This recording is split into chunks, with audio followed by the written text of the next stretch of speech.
여러분들께 해드리는 강의는 처음에는 뇌에 대한 얘기를 좀 해드리고 두 번째는 우리 마음에 대해서 얘기를 좀 해드릴까 합니다. 그렇게 해도 시간이 갈 것 같아요.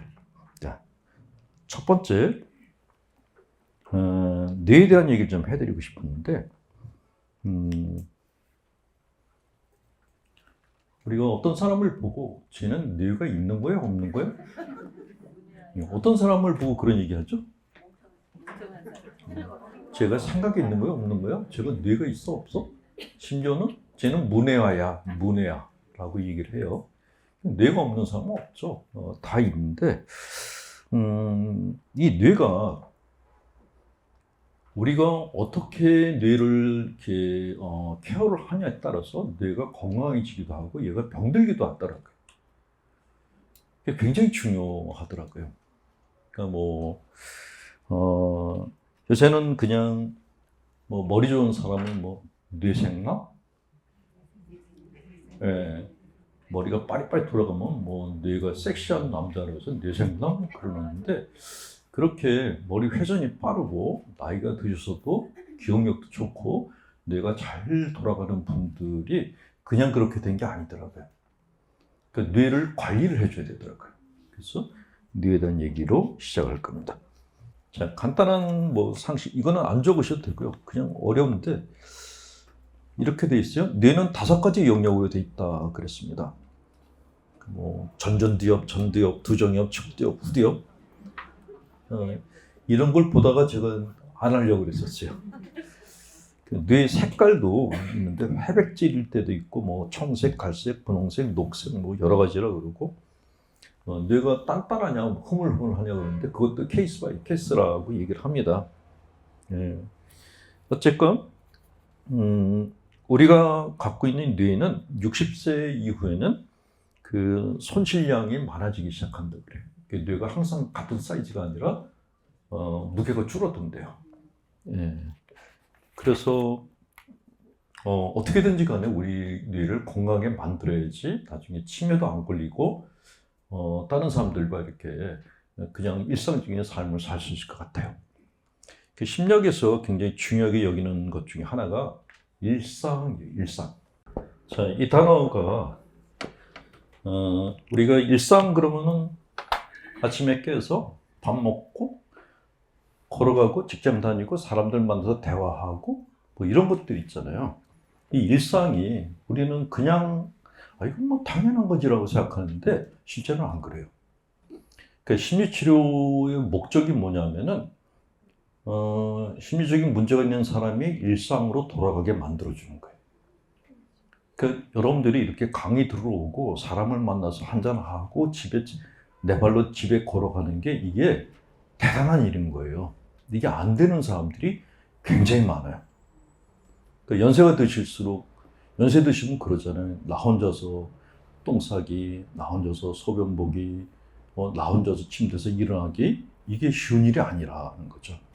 어쨌건 심리치료건 병원에서 의사들이 이렇게 환자를 회복시켜서 어떤 상태를 보냈냐 하는 그 목표는 다 일상이에요. 그러니까 이거 이상이 아니에요. 그러니까 내가 열심히 돈 닦아서 하늘을 날아다닌다? 그런 거 꿈도 꾸지 마시고 그냥 일상을 목표로 내가 다른 사람들과 그냥 어울려서 밥 먹고 그리고 자고 내 발로 걸어 다니는 것만 해도 행복하다. 이 생각을 가지고서 강의를 들으실 필요가 있어요.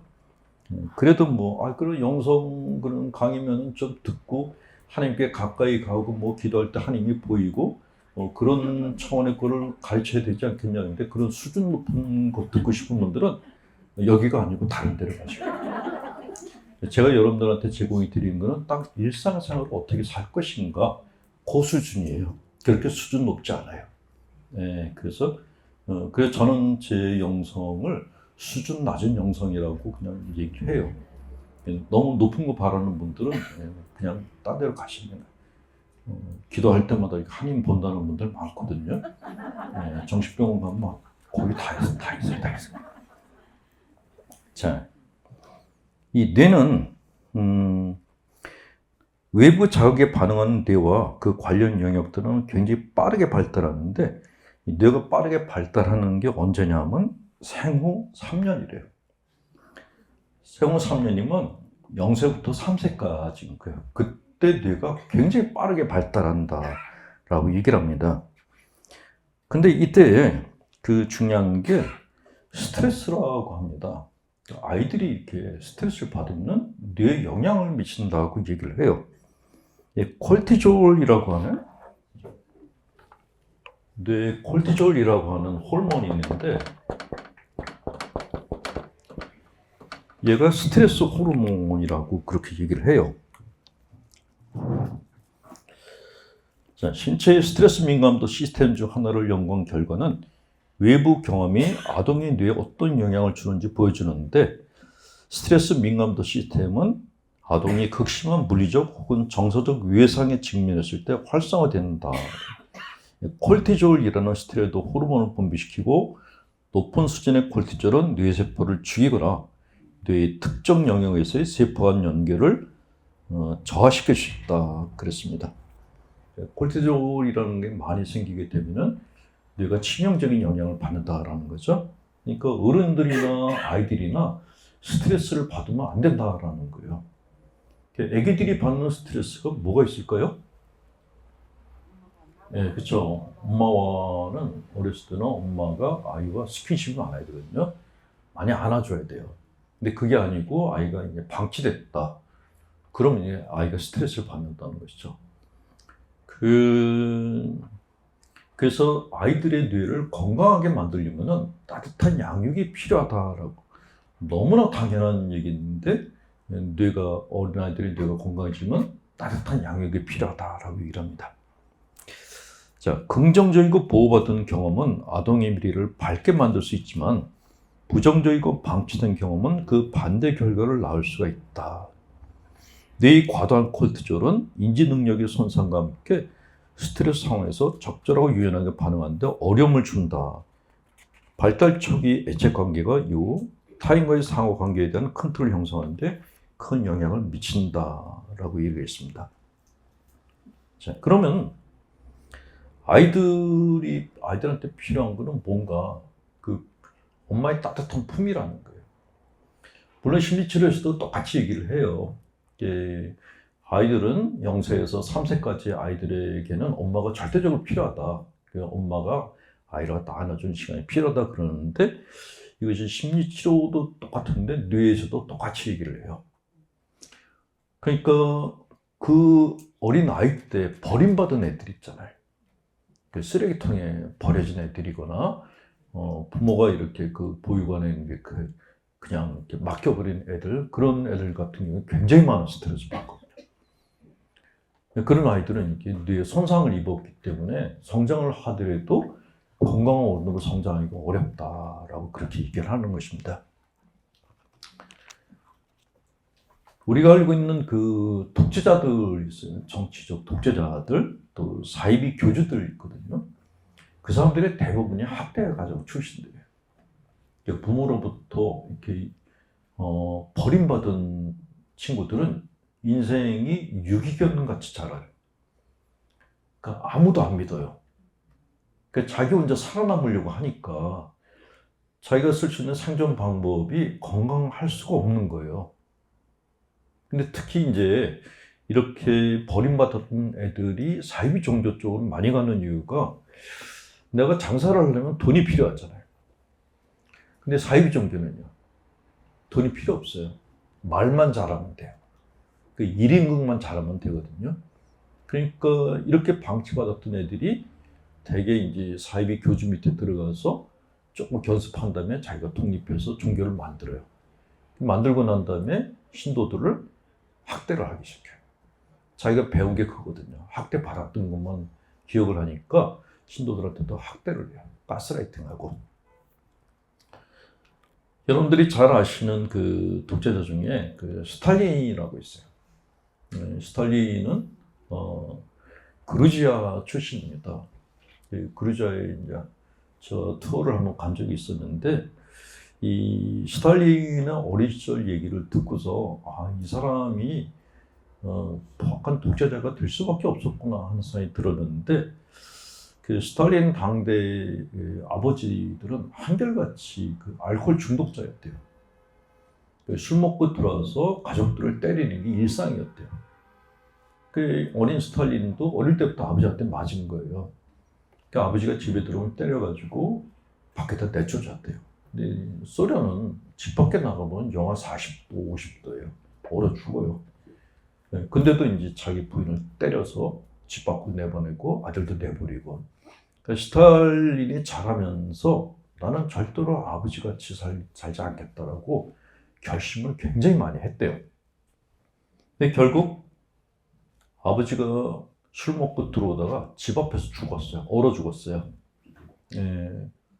술 취한 사람들이 되게 집 근처에 와서 집에 기대고 있다가 죽는 사람들이 의외로 많아요.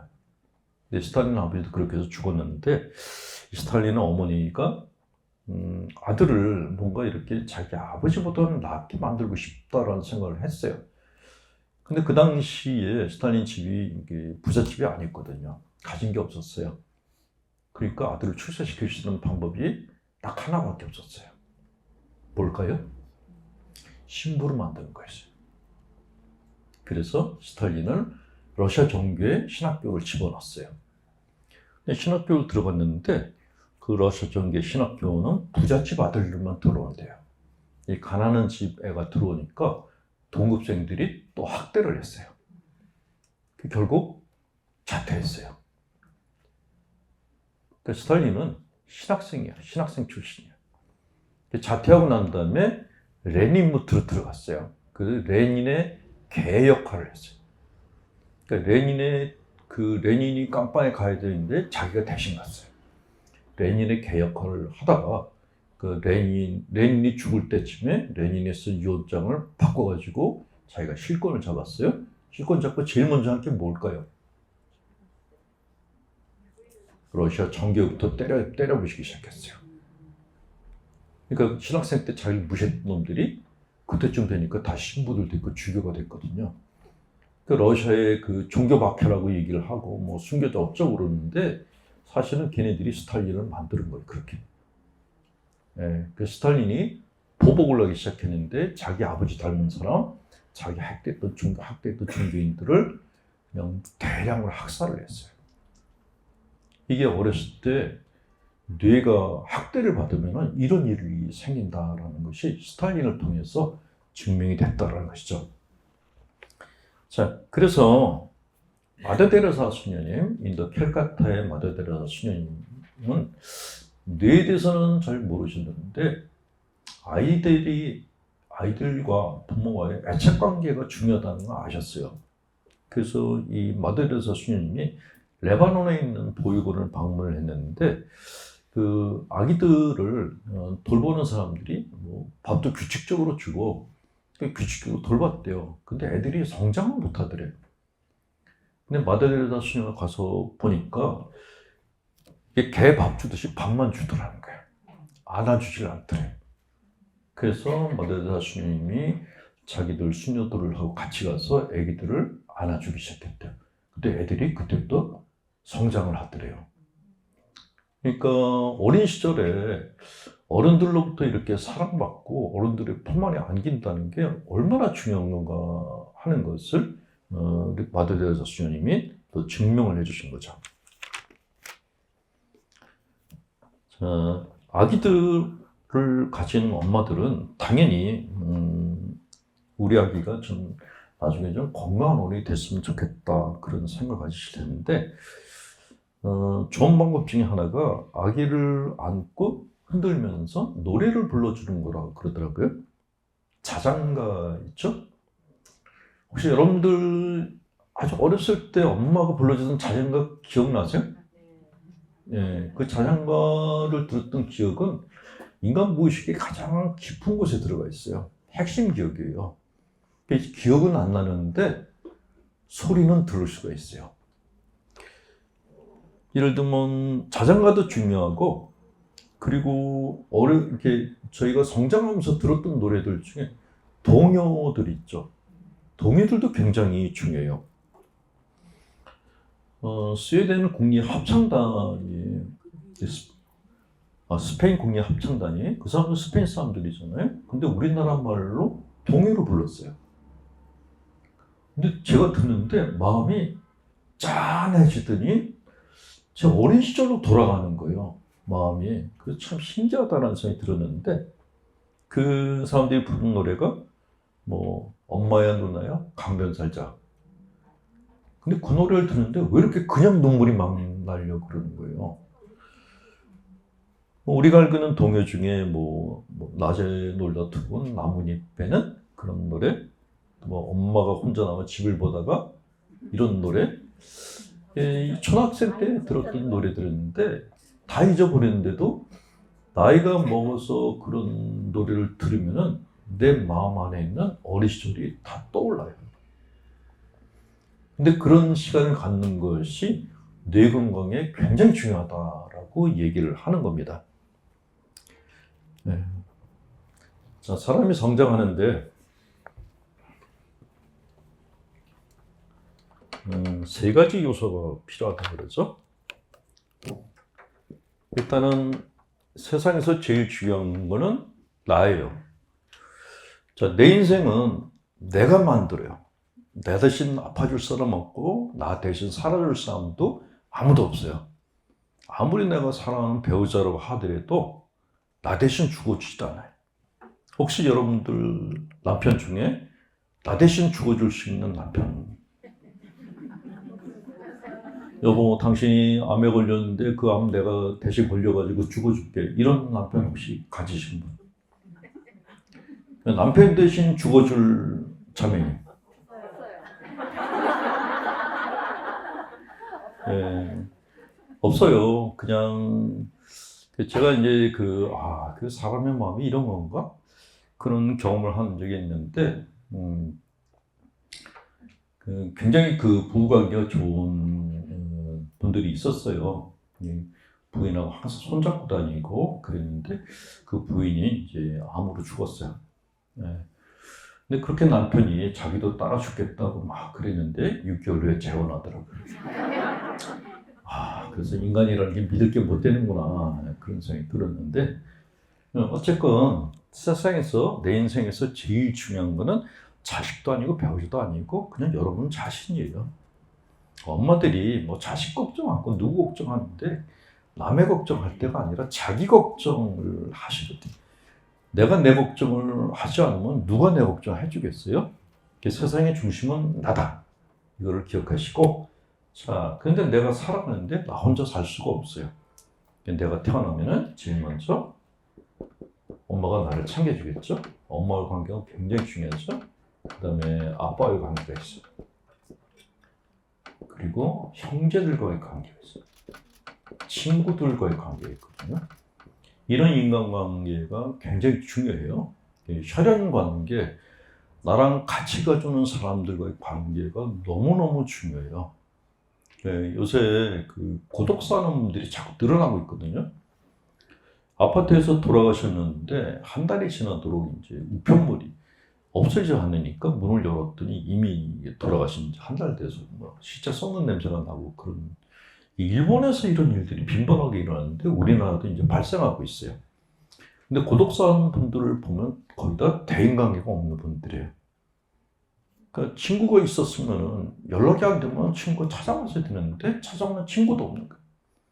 그래서 일본에 가면은 일본 시골집이 있는데 그 시골집이 되게 허름해요. 근데 이 시골집 바깥에다가 대나무를 그렇게 많이 심어요. 그 대나무를 왜 이렇게 많이 심냐 그랬더니 일본이 지진이 많잖아요. 지진이 나오면 집이 이렇게 내려앉겠죠? 그때 집을 받쳐주는 게 뭐냐? 대나무 뿌리래요. 대나무들이 밑으로 뿌리가 서로 얽혀가지고 집을 받쳐준답니다. 그 대나무가 친구들인 거예요. 그 친구들이 가족 친구가 너무너무 중요하다는 거죠. 그런데 이분들의 역할도 한 부분이에요.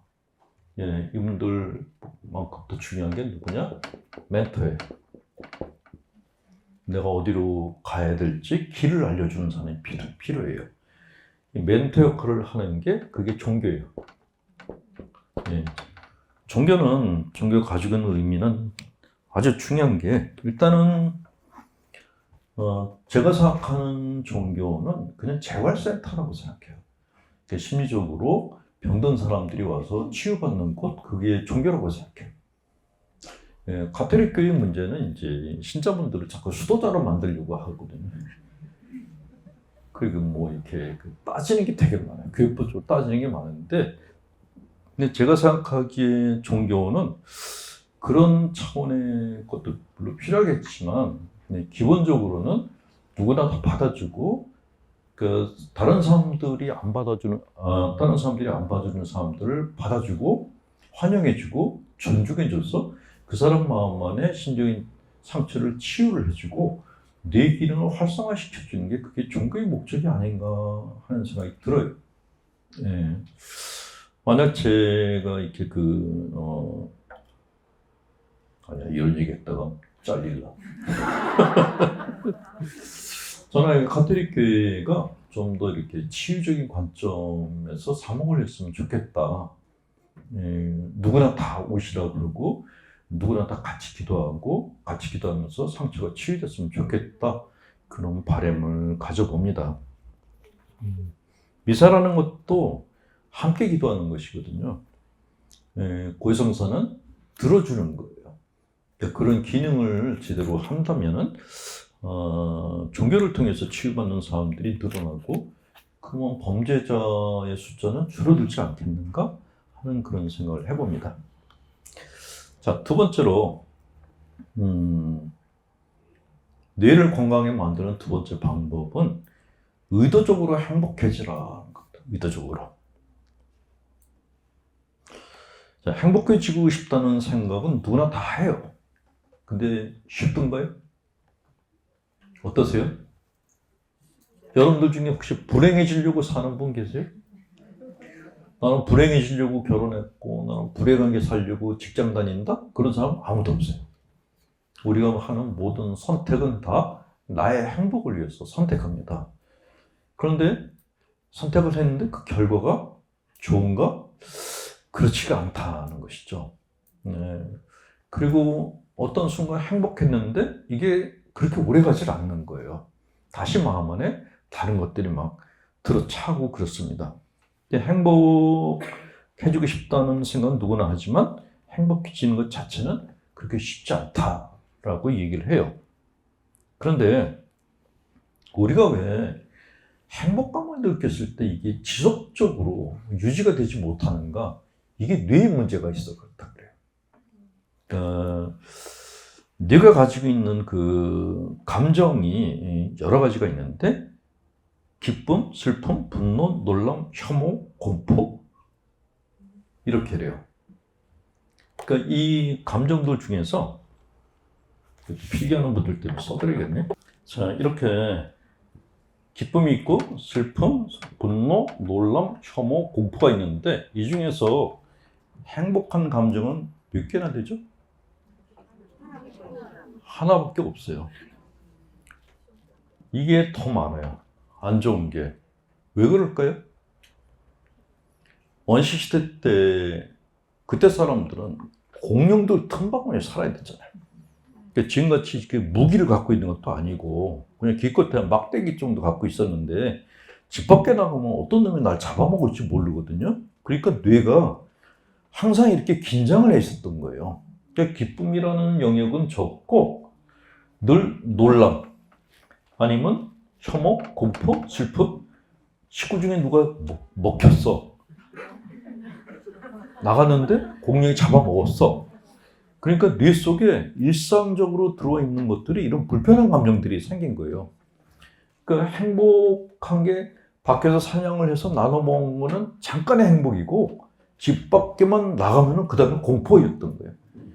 근데 그것이 지금까지도 우리 뇌 구조 안에 그냥 각인돼 있어요. 그래서 우리가 기뻤다가도 그거는 잠깐이고, 그 다음에 뭔가 근심 걱정 뭐 이런 걸 다 한다라고 얘기를 해요. 뇌 구조상의 문제는. 그래서 일부러라도 기쁜 날을 많이 만들어야 된다라고 얘기를 해요. 왜냐하면 부정적인 감정이 많아지게 되면 뇌가 활성화되지를 못한대요. 그러니까 늘 슬프고 늘 놀라고 그런 사람의 뇌가 건강할 수가 없죠. 그러니까 행복하고 그래야지 창의적이 될 수가 있는데, 그래서 뇌를 건강하게 만들려면 의도적으로 행복해져라 라고 그렇게 얘기를 한다고 합니다. 모든 문화 역사를 통틀어 인류가 공통적으로 느끼는 기본 감정 이 6가지. 긍정적인 감정이라고는 기쁨 한 가지인데 그것도 부정적 감정의 그 강도가 굉장히 높다. 그래서 우리는 웬만해서는 기쁘기 어렵고 엔간한 일로도 쉽게 슬퍼하고 쉽게 자기를 혐오한다. 생존을 위해서 위협적이고 부정적인 일을 늘 염두에 두는 뇌에게, 그러니까 뇌는 늘 이렇게 긴장해 있다는 것이죠. 이 긴장해 있는 뇌에게 즐겁고 긍정적인 것들은 우선순위가 아니라는 거예요. 하위순위라는 거죠. 그러니까 뇌가 항상 이렇게 놀란 상태에 있다는 것이에요. 만약에 여러분들이 이제 아이들을 키우는데 애들이 뭐 밖에 나가서 그냥 이렇게 건강하게 노는 애들이 있는데 어떤 녀석은 엄마 나 밖에 나가면 잘 칠지도 몰라. 그 집에만 있어요. 그러면 나가서 노는 애하고 집안에서 공포에 떠는 애하고 어느 쪽 애가 더 건강하게 살 거예요? 그건 뭐 너무 뻔하잖아요. 어른들도 똑같다는 거예요. 어른들도. 저는 이제 해외 순례를 이제 자주 나가는데 가끔 그런 얘기를 해요. 신부님, 우리 언니랑 같이 가고 싶은데 언니가 비행기 타면 떨어질까 봐 걱정. 그 비행기 추락사고가 생기니까 비행기를 못 하겠다라는 거예요. 그러면 평생 비행기 못 하는 거예요. 그런 공포증을 갖고 있는 분들이 있어요. 뭐 기차 사고 나면 기차를 못 타는 분들도 있고, 비행기 못 타는 분들도 있고, 어디에서 무슨 일이 생겼다. 요새는 또 이렇게 그 차 사고 많이 나니까 길을 걸으면서 항상 이렇게 차들을 보면서 걸어가는 분들도 있어요. 공포증 환자인 거죠. 근데 그렇게 살게 되면은 마음이나 몸이 다 위축되게 돼요. 예. 자, 뇌는 인류 역사 700만 년 내내 긴장하고 경계하고 생존에 가장 진심인 기관이었다. 30년 전 사회신경과학의 창시자인 심리학자 존 카치오퍼가 부정적 정보에 자꾸만 큰 비중을 두는 뇌 패턴을 뇌파 연구로 밝힌 이래로 수많은 연구가 이를 반복 입증한다. 그래서 이렇게 부정적인 감정이 많은 그런 뇌를 가지고 있는 분들이 주로 쓰는 말이 뭐냐? 세상에 믿을 놈 아무도 없어. 이 말 쓰는 분들이 뇌 부정적 감정이 많은 분들이에요. 근데 그런 분들이 치매가 빨리 와요. 그러니까 내가 너무 많이 경계를 하고 그러면은 온몸에 그 긴장이 생기잖아요. 스트레스를 받아요. 암이 생기는 원인은 스트레스예요. 스트레스가 많으면은 몸이 병날 수밖에 없어요. 어차피 한 번 죽을 인생인데 기왕이면 즐겁게 살다 죽자. 이런 마음으로 살아야지 몸도 건강해지죠. 근데 내가 언제 죽을지 몰라. 불안하다 그러면 심장병으로 죽어요. 제가 일본의 시조카라는 성당을 이제 갔었는데 거기 필리핀 신자들이 있어요. 필리핀 신자들이 여러 사람이 이제 미사를 오더라고요. 근데 필리핀 사람들의 얘기를 들었더니 여러분들은 필리핀 사람들을 어디까지 알지 모르겠는데 그 사람들이 갖고 있는 철학이 그럴 수도 있겠다라는 생각이 드는데 필리핀 사람들은 월급을 싫어한대요. 주급을 달라고 그래요. 주급. 주급을 받으면 바로 다 써버린대요. 그래서 왜 니네 저축을 안 하냐 그랬더니 돈이 많으면 뭐 하냐고. 내일 죽을지도 모르는데. 그러니까 오늘 즐겁게 살자라는 거죠. 그러니까 필리핀 사람들하고 이렇게 그 시간을 보냈는데 맛있는 걸 갖다 싸갖고 와가지고 계속 노는 거예요. 즐겁게. 그래서 혼자 노는 게 아니라 친구들 다 불러서 노는 거예요. 이 사람들이 꽤 낙천적이구나. 그 병원비는 어떡하냐. 세이빙을 해야지. 아플 때 병원에 가지 않냐 그랬더니 병원에 가지 않기 위해서 영양제를 굉장히 좋은 걸 먹는데. 그러니까 나름대로 이렇게 지혜롭게 살고 있더라고요. 그러니까 그 사람들은 부자들을 부러워하지 않는 게, 돈 많은 부자들도 비행기 사고로 죽고 교통사고로 죽고 암으로 다 죽으니까 그게 무슨 소용이냐, 이제 그런 게 인생관을 갖고 있어요. 가톨릭 신자들인데 인생관은 힌두교 쪽하고 좀 비슷해서 참 묘하다, 그런 느낌이 들었는데, 어쨌건 그분들이 가지고 있는 그런 인생관 때문에 이 사람들이 이렇게 항상 웃고 이렇게 즐겁게 지내는구나 하는 그런 생각을 했죠.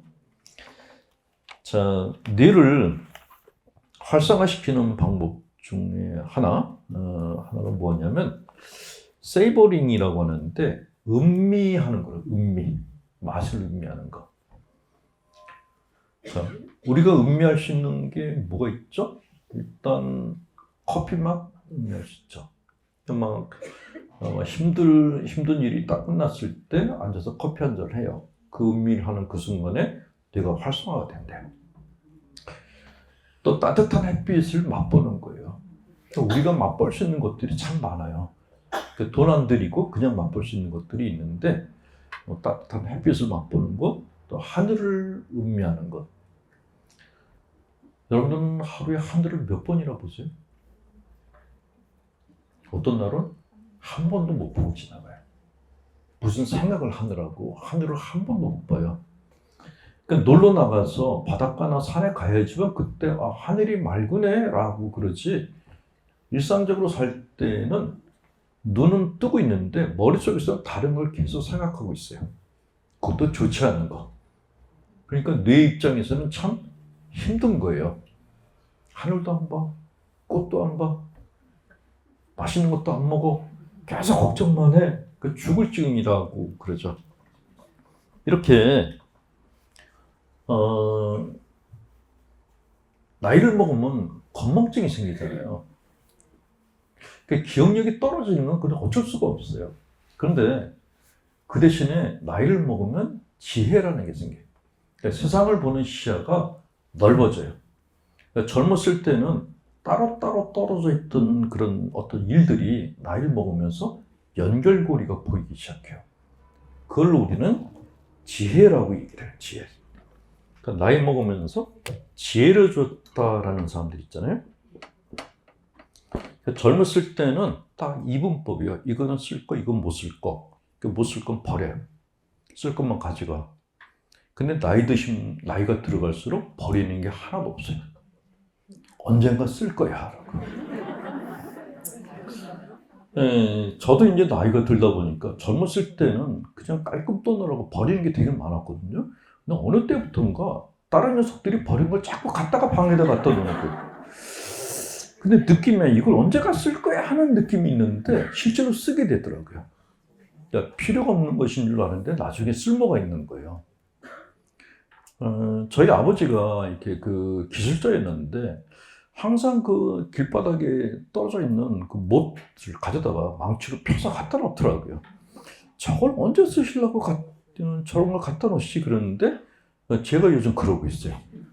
언젠가 쓰겠지 하고. 근데 이게 사람에 대해서도 똑같아요.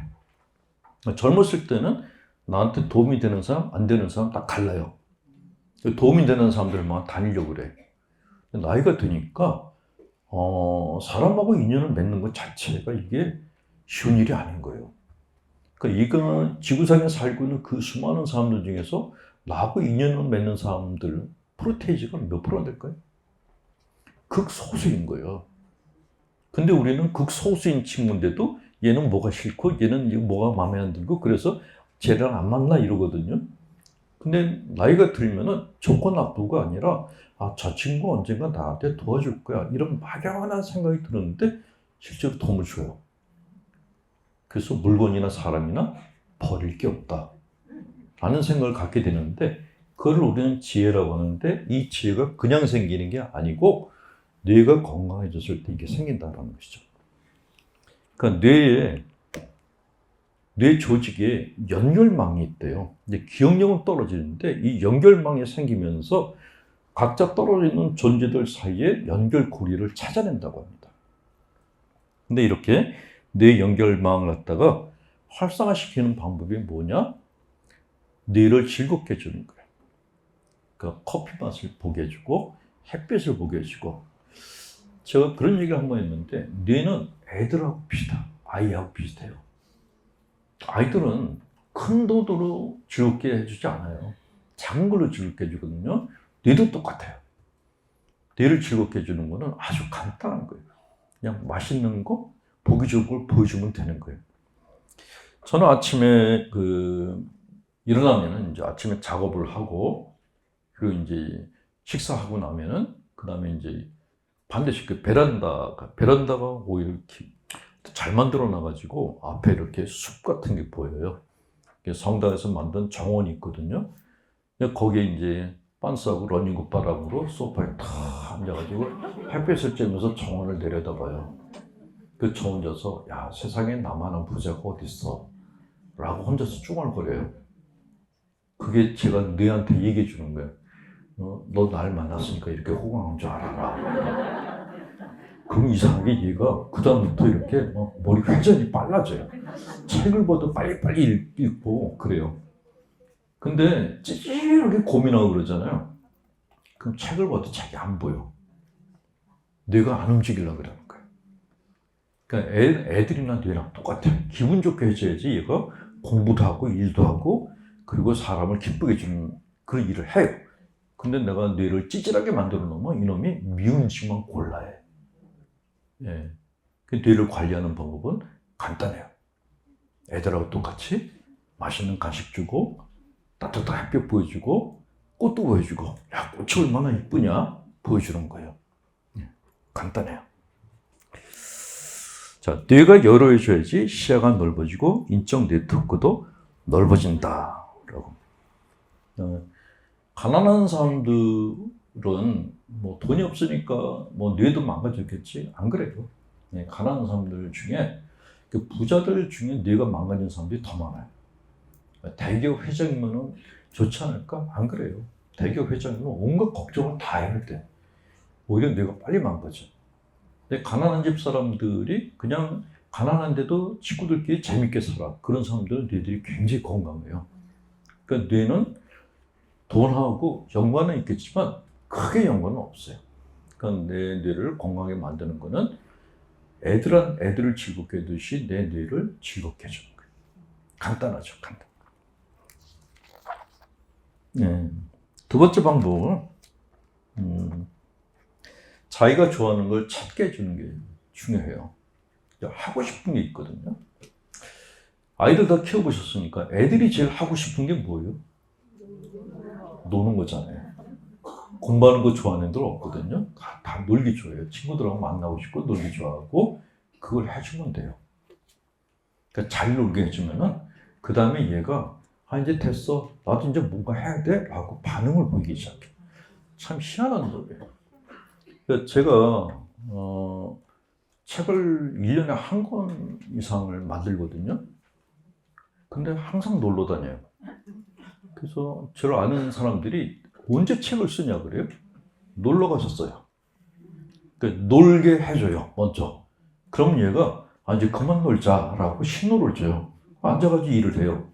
이러다가 허리 아파. 그럼 또 놀아요. 그냥 놀고 일하고 그러는데 우선이 뭐냐? 일이 아니라 노는 게 우선이에요.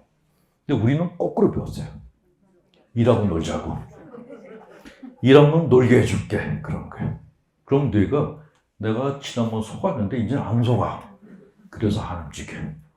그래서 약속을 먼저 실행을 해야 돼. 먼저 놀게 해줘야 돼요. 바람도 쐬주고 여행도 시켜주고 기분 좋게 해주면 그 다음에 얘가 그럼 내가 뭐 해줄까? 라고 얘기해요. 그때 우리 한번 공부 한번 하자. 이게 순서예요. 근데 우리는 지금까지 거꾸로 살아왔어요. 일하고 놀지 말자. 새마을 운동하면서 잠도 자지 말고 뭐도 하지 말고 그냥 하루 종일 일하자. 고등학생 때 더 했죠. 하루 종일 공부하자 그랬는데 그게 뇌를 망가뜨리는 방법이었던 거예요. 그러니까 잘 노는 애들이 공부도 잘해요. 잘 노는 어른들이 일도 잘해요. 그게 뇌 때문에 그런 거예요. 그러니까 우리는 뇌를 너무 막대해 왔어요. 뇌는 아무렇게 된다고 생각했어요. 근데 그게 아닌 거죠. 뇌는 굉장히 섬세해요. 그래서 이 뇌의 기분을 잘 맞춰주시는 게 그게 내 인생을 성공시키는 길이기도 합니다. 자, 뇌에 대한 얘기는 여기까지만 하고요. 그 다음 얘기는 이제 마음에 대한 얘기를 좀 해드릴게요. 뇌하고 마음이 똑같을까? 다를까? 저도 이제 그게 굉장히 궁금했는데 계속 양쪽 책을 보다 보니까 같은 부분도 있는데 다른 것도 있더라고요. 그래서 이걸 두 개를 같이 설명해 드린 게 낫겠다라는 생각이 들었어요. 자, 두 번째 거는 마음에 대한 얘기를 해드릴게요. 앞에 앉아 계신 분들은 앉는 자리도 불편한데 나가자니 나가기도 어렵고 카메라는 여기를 또 다 찍고 있고. 자, 나는 내 마음을 다 안다. 그런 분. 자, 그러면 나는 내 마음은 잘 모르겠는데 난 내 남편 속을 다 안다. 배우자 마음을 다 안다. 그런 분이 가끔 있거든요. 우리 남편은 내 손바닥 위에 있어요. 그런 분들이 있는데 그런 남편들이 되게 딴 데 가서 사고를 많이 쳐요. 아내가 나를 다 아는 것처럼 모든 걸 다 보여주는데 10개 중에 하나만 보여주고 9개를 안 보여줘요. 그러니까 나는 내 남편을 다 알아요. 그런 분들 만나면은 남편 조심해라 라고 얘기하는 게 좋아요. 사람 마음은 옛날에 김판이라는 가수가 그런 노래 불렀잖아요. 내가 나를 모르는데 나를 너를 알겠느냐 이런 얘기를 했거든요. 또 10길 물속은 알아도 한 길 사람 쓰고 모른다 라는 얘기를 했습니다. 자, 이 마음이 어떤 것인가에 대해서는 그리스 그 이전부터 계속 논란이 있어 왔어요. 그런데 사람의 마음이라는 것에 대해서 이렇게 많은 사람들이 궁금했는데도 그 현대에 와서는 또 프로이드를 비롯해서 심리학자들이 많이 나왔는데도 마음은 이런 것이다 라고 딱 단정적으로 말하기가 어렵다라는 게 그게 결론이에요. 근데 중요한 거는 우리가 마음을 갖다가 다 알지 못하더라도 그 마음을 알려고 노력을 해야 된다는 거죠. 그걸 노력하지 않게 되면 부작용이 발생한다는 거예요. 만약에 내가 다른 사람들의 마음을 갖다가 이해하려고 하는 노력을 하지 않으면 어떤 현상이 생기냐? 상대방을 낙인을 찍기 시작해요. 지금 미국에서 그 아이스는 경찰인지 뭔지 그런 애들이 그 백인 여자 한 사람을 총으로 쏴 죽였잖아요. 근데 그게 이제 불법 체류자들 찾아내려고 그런 거란 말이죠. 근데 그렇게 사람 갖다가 죽이는 사람들이 어떤 사람들이냐? 생각을 안 하는 사람들, 다른 사람 마음을 안 들여다 보려는 사람들이에요. 그냥 쟤는 불법 체류자야라고 보는 거예요. 쟤는 중국이냐? 쟤는 일본 애야? 쟤는 어떤 애야라고 낙인 찍는 게 이게 굉장히 위험한 거예요. 사람은 누구나 다 태어나서 성장 과정이 있어요. 다 부모가 있고 형제가 있고 자기만의 히스토리가 있어요. 역사가 있거든요. 그거를 그 사람이 갖고 있는 그 외양 일부만을 보고서 낙인을 찍어요. 굉장히 위험하다는 거죠. 그러니까 내가 다른 사람들 마음을 이해하기 시작하면은 그런 것들이 없어져요. 아까 필리핀 자매들 얘기를 했는데, 일본에 가서 이제 필리핀 자매들이 막 미사 끝나고도 자기들하고 같이 있자 그러고 또 저녁에 또 저녁 같이 먹자 그러더라고요. 저녁을 먹으러 이제 모였는데 그 중3짜리 딸을 데리고 왔어요. 한 자매가. 근데 자기 딸이 그렇게 말을 안 듣는데요. 우리나라 애들이랑 똑같아. 중3인데 속을 모르겠대. 근데 그 엄마가 막 이렇게 얼굴 인상을 쓰고 있는데 우리나라 자매들하고 똑같아. 저는 필리핀 말 잘 못하거든요. 영어도 잘 못하는데 그런데도 그 표정을 보니까 마음은 알겠더라고요. 처음에는 필리핀 사람을 보이는데 같이 밥 먹다 보니까 그냥 한국 사람 같이 이렇게 그 착각 현상이 있는 거예요. 똑같아요. 그러니까 제가 만약에 그분들의 이야기를 듣지 않았으면은 나는 한국 사람, 쟤들은 필리핀 사람 이렇게 생각했을 텐데 대화를 하다 보니까 아 그냥 같은 사람이구나. 예, 그리고 나중에 이제 식사 끝나고 나왔는데 처음에는 뭐 신부님 그러더니 나중에는 오빠 그러더라고요. 그러니까 모든 인류는 다 가족이에요, 가족. 피부, 민족, 이거는 그냥 껍질일 뿐이고 실제로 얘기를 해보면은 고민이 다 똑같아. 자식 고민, 돈 고민 다 똑같아. 근데 그거를 딱 찍어서 얘네는 후진국, 얘는 선진국 하는 거는 그 생각이 모자란 놈들이 하는 짓이. 그게 낙인찍기라는 것이죠. 이 낙인찍기를 하지 않으려면은 사람 마음에 대해서 공부를 해야 된다는 거죠. 낙인찍기에서 제일 나빴던 사례가 중세 때 마녀 사냥이었어요. 신자인 자매가 꿈에서 흉몽을 꿨어. 그랬더니 네가 마귀가 들린 거야. 그래서 그냥 죽여버렸잖아요. 불에 태워서 죽여버렸어. 그것도 죽는 사람이 자기를 태울 장작값을 다 내놔야 됐어요. 그 재산은 그 죽인 놈들이 다 나눠가졌어요. 근데 그런 일들이 왜 벌어졌는가? 그냥 흉몽을 꾼 애들은 마녀다라는 낙인 찍기 때문에 그랬던 거예요. 그러니까 사람 마음에 대한 이해를 할 일말의 노력도 없었던 것이죠. 근데 이런 마녀 사냥이 지금도 그냥 내려오고 있어요. 지금도. 예. 이란에서는 지금 뭐 호메니가 자기 국민들 죽이고 있잖아요. 호메니는 굉장히 열심한 이슬람 신도예요. 근데 자기 국민을 죽여요. 그 자국민의 마음이 어떤 건지 모르는 거예요. 그러니까 내가 다른 사람 마음을 이해하려고 하거나 내가 내 마음을 이해하려고 하는 그런 노력이 없게 되면 괴물이 돼요. 다른 사람들을 낙인찍게 하고 죽이는 괴물이 돼요. 자기 마음을 이해하는 작업이 너무너무 중요해요. 하나님만 믿으면 된다? 아니에요. 자기 마음을 이해하지 않고 하나님만 믿는 애들 중에서 광신도가 너무 많아요. 호메인이 열심한 신도예요. 네타야후 열심한 유대계 신자예요. 트럼프 열심한 신자예요. 근데 나쁜 짓은 다 하고 있어요. 네. 자기 마음을 모르면은 하나님의 이름으로 학살 행위를 갖다가 그냥 자행하게 된다는 거죠. 그 심리 공부가 그래서 굉장히 중요하다는 거예요. 어떤 분은 이게 불교에서 하는 그런 마음 공부하고 비슷한 거 아니냐 그러는데 제가 생각하기에는 불교 쪽도 마음 공부 하는데 그쪽은 너무 어려워. 예, 너무 어려워요. 근데 사람 마음은 그렇게 어렵고 그런 구조가 아니에요. 굉장히 쉽고 복잡하고 단순해요. 예, 그래서 이런 마음에 대해서 좀 설명을 드려볼까 합니다. 자, 심리학자 조셉 루프트하고 해리 임햄? 이거 안 써도 돼요, 그냥.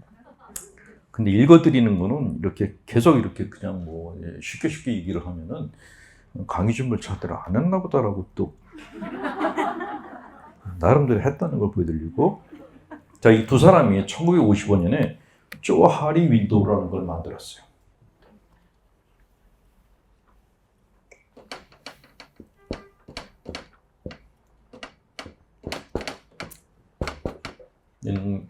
상담 대학원에 가면은 제일 먼저 배우거든요. 조하리 윈도우라고 하는데 사람 마음은 네 부분으로 나누는 거예요. 자, 우리 마음 안에는 딴 사람도 알고 나도 아는 마음이 있어요. 그걸 오픈 에어리라고. 내 성격을 내가 알아. 근데 남들도 다 알아. 근데 그 마음은 내 마음 전체의 일부예요. 다가 아니에요. 그 밑에 있는 게 블라인드 스폿이라고 있어요. 블라인드 스폿은 다른 사람들은 다 아는데 나는 몰라. 그런 건 느껴보신 적 있어요? 나만 몰라, 내 성격을. 근데 남들은 다 알아. 근데 왜 남들이 나한테 얘기를 안 할까요? 말해서 좋을 리가 없으니까. 좋은 일이 안 생기니까. 자, 여러분들 세수할 때 세수 끝난 다음에 뒤통수까지 보시는 분. 예, 뒷머리는 거의 안 봐요. 안 보이잖아요. 여기가 블라인드 스폿이에요. 근데 마음도 내가 못 보는 부분이 있어요. 근데 남들은 다 알아. 근데 그게 좋은 것도 있고 안 좋은 것도 있어.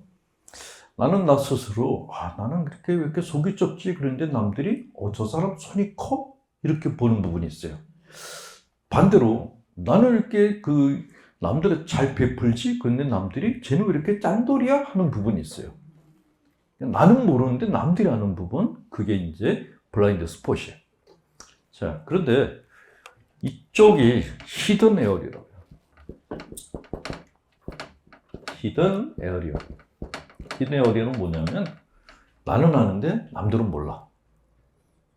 여러분들이 갖고 있는 치부 있죠? 열등감? 이런 거. 남들한테 절대 안 보여주고 싶잖아요. 숨겨놨어. 남들은 모르는데 나만 알고 있어. 그러니까 우리가 진실 게임 하잖아요. 그래도 100% 할 수가 없어요. 다 털어놨어? 거짓말이에요. 그래서 고해성사 볼 때 이밖에 알지 못하니라고 붙여놓은 거예요. 그런 부담감을 줄여주려고 붙여놓은 거예요. 고해성에 들어와가지고 100% 고백하는 분들 아무도 없어요. 일단은 가벼운 것부터 얘기를 하고 약간 무거운 거 하다가 제일 무거운 거는 못하고 나가는 게 거의 대부분이에요. 근데 그것이 잘못된 게 아니고 우리는 우리 자신이 갖고 있는 것 중에서 숨기고 싶은 게 있다는 거죠. 그건 어쩔 수가 없어요. 네. 자, 그런데 이거나 셋 다 마음의 일부밖에 안 된다는 거예요. 그 여기는 뭐냐? 여기를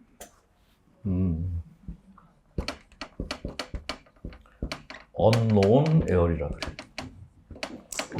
나도 모르고 너도 몰라. 그게 우리 마음의 대부분이라는 거예요. 그러니까 우리 마음은 몰라요. 그게 답이에요. 자, 심리학자 지그문드 프로이드라는 사람이, 이분은 평생 자기 마음을 들여다본 분이에요. 근데 돌아가시기 직전에 이런 고백을 하셨대요. 내가 평생 내 마음을 들여다봤는데 다 못 봤다고. 마음 공부하는 사람들은 심해 잠수부하고 비슷해요.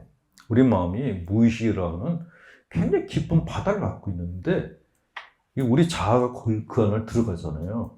근데 바닥까지 내려가는 사람이 없어요. 그러니까 우리가 알고 있는 심리학 지식은 프로이드가 봤던 것들, 그것 정도에 끝나는 거예요. 그것까지만 봐도 우리는 우리 마음의 절반을 봤다라고 얘기하는데 그 밑에는 못 본 거예요. 융이라는 심리학자가 이제 집합무의식 얘기를 하면서 밑에 걸 얘기를 했는데 내려가서 본 건 아니고 추측을 한 것 같아요. 네. 어쨌건 우리는 다른 사람을 보면은 판단하잖아요. 특히 요새는 MBTI 가지고 판단 많이 하더라고요. 누구는 무슨 형 그러는데 그 심리검사 도구를 가지고 사람 판단하는 거, 그거 맞는 확률이 20%도 안 돼요. 그런 남들이 나한테 이렇게 불러주는 너는 무슨 유형이야 라는 거가 각인이 돼가지고 힘들어하는 사람들도 되게 많아요. 그러니까 애니어그램 같은 경우도 너는 무슨 형이야 그러잖아요. 근데 인간의 마음은 어떤 형이다라고 이렇게 유형을 갖다가 유형화시키기에는 너무 커요. 바다예요, 그냥 바다. 여러분 한 사람 한 사람이 굉장히 큰 바다를 갖고 있는 존재들이라는 거죠. 그럼 나는 내 마음이 왜 이런지 모르겠어. 근데 짜증을 내시면 안 돼요. 내 마음은 내가 탐험해야 될 대상이지 짜증낼 대상이 아니에요.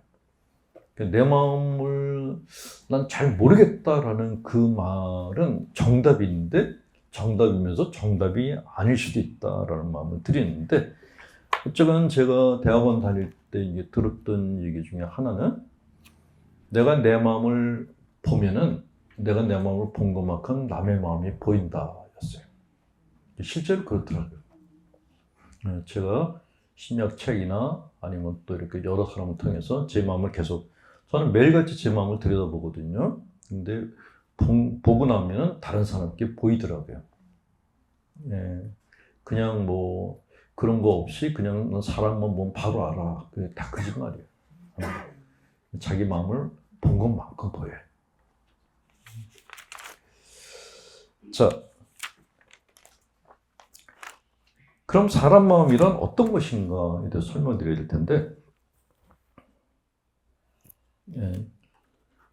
인류학자 애슐리 몬테큐라는 사람은 이런 얘기를 했습니다. 사람은 다른 동물과는 달리 모체에 전적으로 의존해야지 생명을 유지할 수 있는 무력한 존재들이다.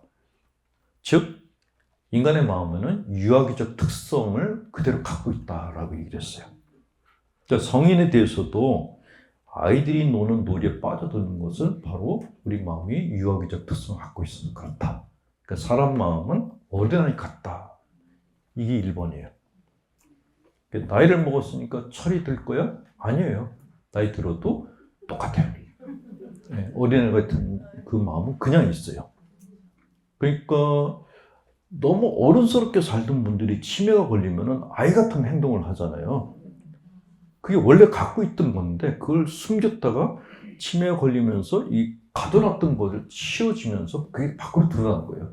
그러니까 누구나 다 유아기적 특성은 다 갖고 있어요. 그게 인간들의 특성이라는 거죠. 심리학자 칼 융은 이렇게 말했습니다. 모든 어른들의 삶에는 어린이가 한 명 숨어 있다. 영원한 어린이, 늘 무언가가 되어가고 있고 그러나 결코 완성되지는 않으며 끝없이 보살펴주고 관심 가져주고 교육을 시켜줄 것을 요구하는 그런 어린이가 있다. 이 내면의 어린아이를 다시 일깨우는 것이 의미 있는 생명을 만들어내는 것이다. 그 얘기를 했습니다. 네. 이 어린아이를 심리학에서는 내자라고 불러요. 내자. 이 내자가 너무너무 중요해요. 심리치료에서.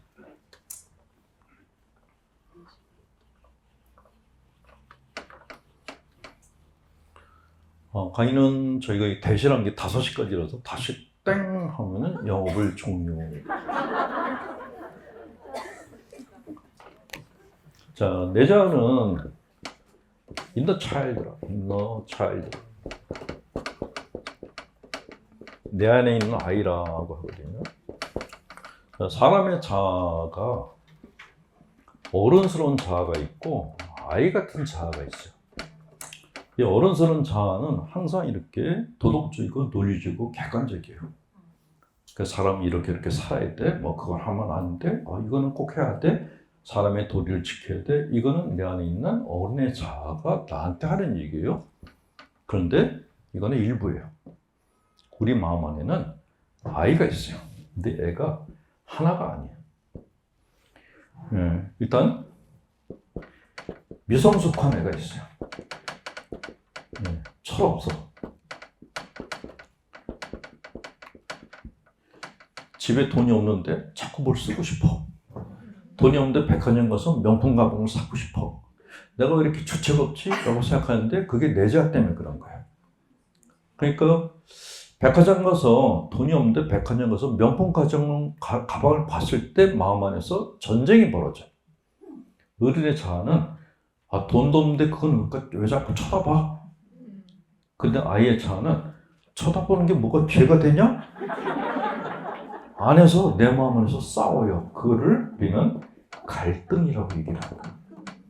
네, 이 갈등은 대인관계에서만 생기는 게 아니라 내 안에서도 생겨요. 예를 들어서 여러분들 여기 앉아 있잖아요. 근데 강의 듣다가 갑자기 마음 안에서 아이씨 재미도 하나 없는데 나갔으면 좋겠다 이게 올라와요. 근데 이쪽에 있는 애가 그러는 거예요. 야야 네가 그런 생각 들어서 벌떡 일어나면 딴 사람이 다 날 보고 미친년이라 그래. 이게 내 안에서 계속 일어나는 거예요. 이게 갈등이에요. 그러니까 저걸 해야 돼? 하지 마.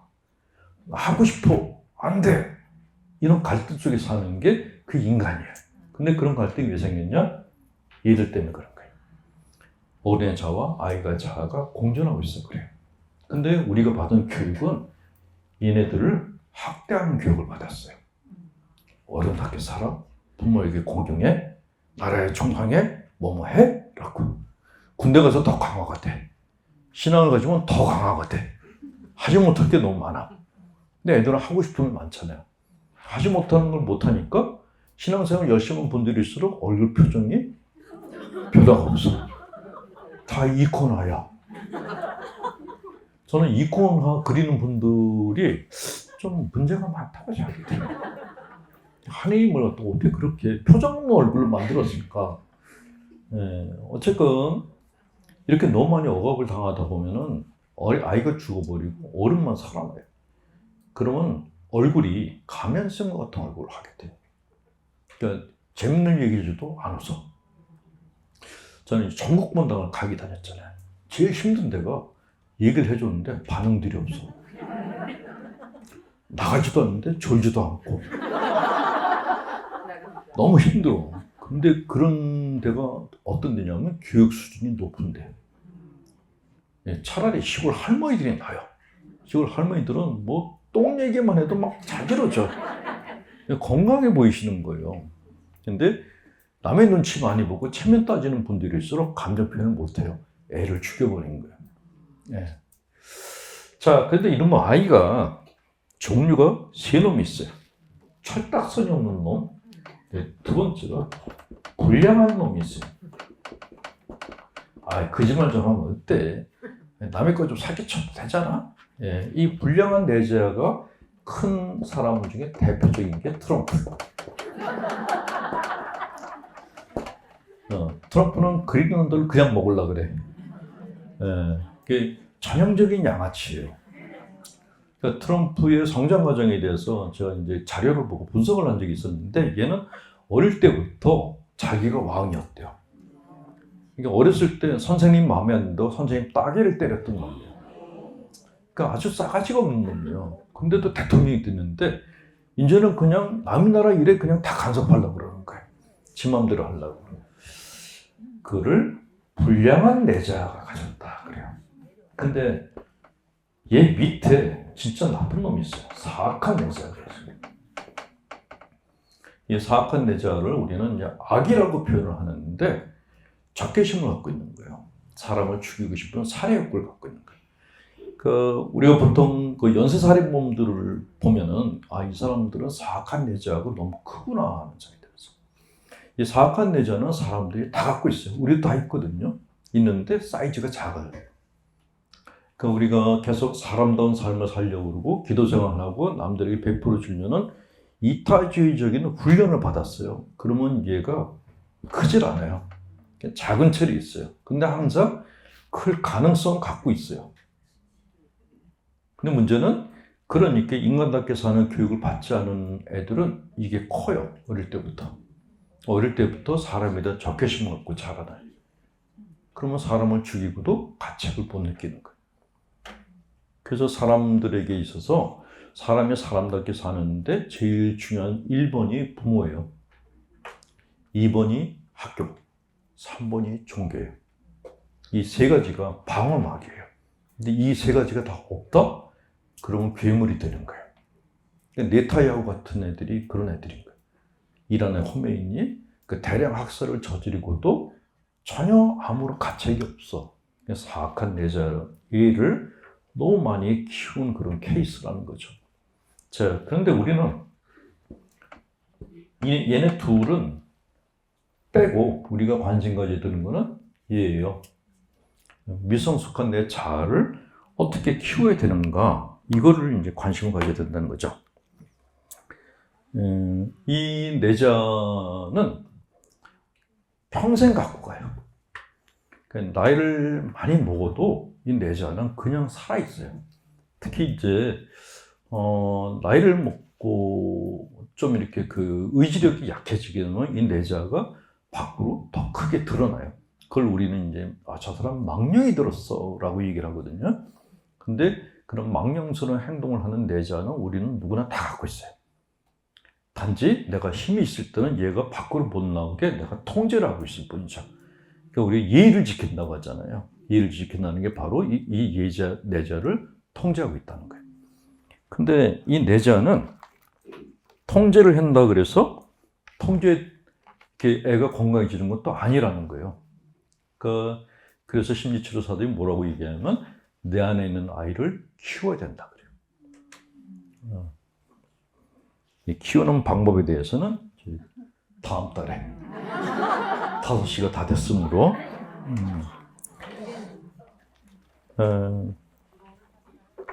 오늘 집에 들어가셔서 간단하게 자기 내자하고 대화할 수 있는 걸 알려드린다면은, 우리 안에 있는 내자는 자기 이름이 있어요. 그 이름이 어렸을 때 엄마가 불렀던 이름이야. 누구야? 밥 먹자, 밥 먹어라 했던 그 이름이 있죠.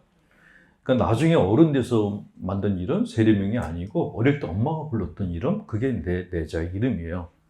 그를 저녁에 누워서 천천히 자기 이름을 불러보세요. 누구야? 라고 엄마가 딸을 부르듯이, 엄마가 아들을 부르듯이 천천히 불러보세요. 아무리 나이가 많이 먹었어도 걔는 살아있어요. 반응을 보여요. 처음에 부르면은 얘가 반응이 없어요. 한 번도 안 부르다 갑자기 부르니까 얘가 이거 뭐지? 그래요. 근데 매일같이 부르면은 그다음부터 얘가 움직이기 시작해요. 첫 번째 반응이 뭐냐? 눈물이 쏟아지기 시작해요.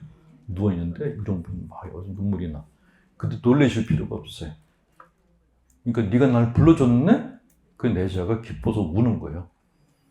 그리고 계속 불러주면 그 다음에 얘가 옛날 기억들을 차례차례 떠올려요. 그때 내가 이랬어.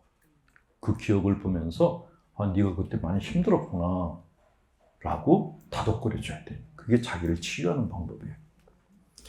절대 야단치시면 안 돼요. 얘가 잘못한 걸 보여주더라도 예컨대 뭐 여러분들 자식이 엄마한테 와서 엄마 나 이거 잘못했는데 라고 얘기했어. 근데 그때 엄마가 톡살스럽게 눈을 뜨고서 2년이 그러면 걔는 평생 상처를 입고 살아요.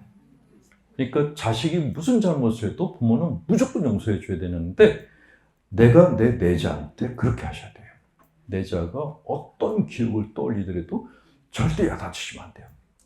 미워하셔도 안 돼요. 그냥 넌 내 새끼야. 잘했어. 괜찮아. 이렇게 다독거리셔야 돼요. 그게 자기 치유하는 방법이에요. 이거를 계속 하시면은 어떤 현상이 생기냐? 한 달, 2달 지나가면서 여기에 뭔가 이렇게 에너지가 올라오는 느낌이 생겨요. 그게 1년이 넘어가면 그다음부터 얘가 나한테 선물을 주기 시작해요. 그 선물은 각자 달라요. 어쨌건 내가 갖고 싶은 거, 내가 하고 싶은 거를 할 수 있는 기회를 주기 시작해요. 그게 우리 안에 있는 내재예요. 그래서 책 제목 밑에 끝까지 나를 사랑하라 그러는 게 자기 내자를 사랑하라는 거예요. 네. 들으시느라 고생했습니다. 다음 달에 보겠습니다. 네, 다음 달은 셋째 주 토요일 날, 2월 21일 날 할 겁니다. 네, 구정 끝나고 난 다음에 강의를 하겠습니다. 네, 조심히 돌아가세요. 네.